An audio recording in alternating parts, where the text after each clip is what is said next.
Budgeting. It sounds as fun as a root canal, right? It's probably one of those things you know you need to do, but doing it is just so hard. The good news is we've got some tips to make it much less intimidating. Of course, you still have to do the work. You need to start gaining financial fuel. Fuel is simply your monthly income minus your expenses each month.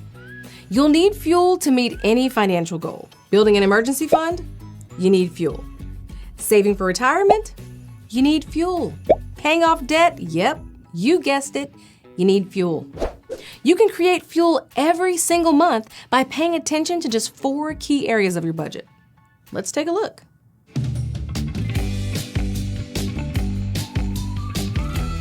First, you need to know your take-home pay. After taxes, health insurance, and all your other deductions, how much money actually hits your checking account each month? Start here. This is your take-home pay. Second, know your fixed expenses. These are the monthly bills that don't change, like your Wi-Fi, gas, and cell phone bills. These bills come due on the same day for roughly the same amount each month. Third, account for future expenses. Things will come up during the year that don't hit every month, like vacations, gifts, kids' activities, and car maintenance.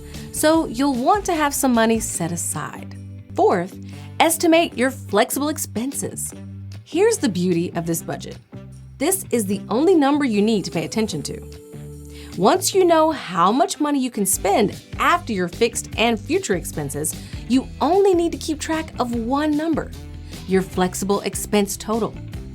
Let's take a deeper look at each type of expense.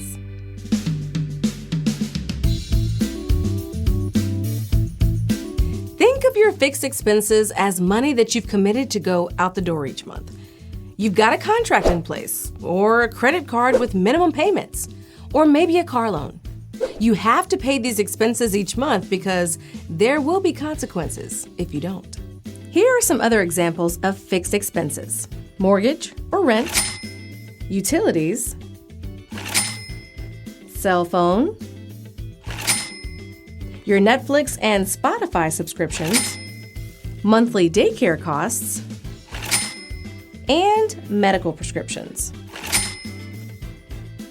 This is important. Your target fuel also goes into fixed expenses to make sure you don't accidentally spend it. Now let's look at these future expenses.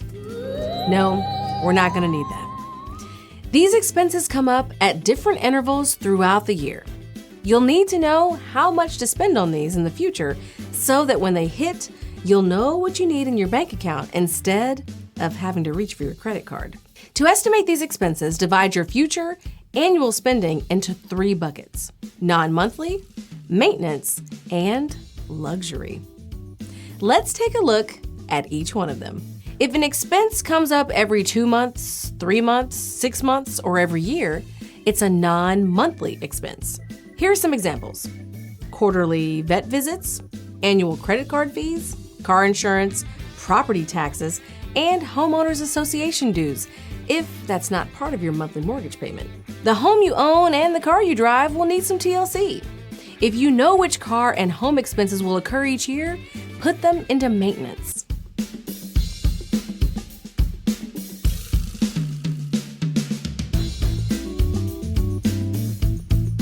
Now, throughout the year, you'll take vacations and you might need a new phone or make other upgrades. It's all too easy to swipe a credit card for these, but it will be a lot harder once the bill comes. Write down these large fun expenses and categorize them as luxury expenses over time.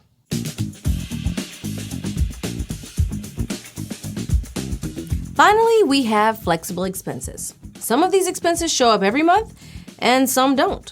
But the key is that you decide if and how much you spend on these items. Here are some examples of flexible expenses: clothing, groceries, eating out, getting a coffee, gifts, haircuts, and most of the stuff you buy on Amazon. In this budget, this is the only number you need to track. All right, let's put this all together with an example. Meet Monica. Hi.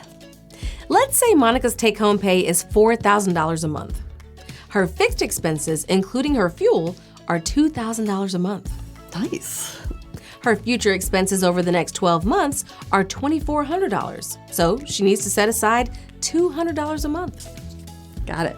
That means Monica has $1,800 a month to spend on flexible expenses, or $450 a week.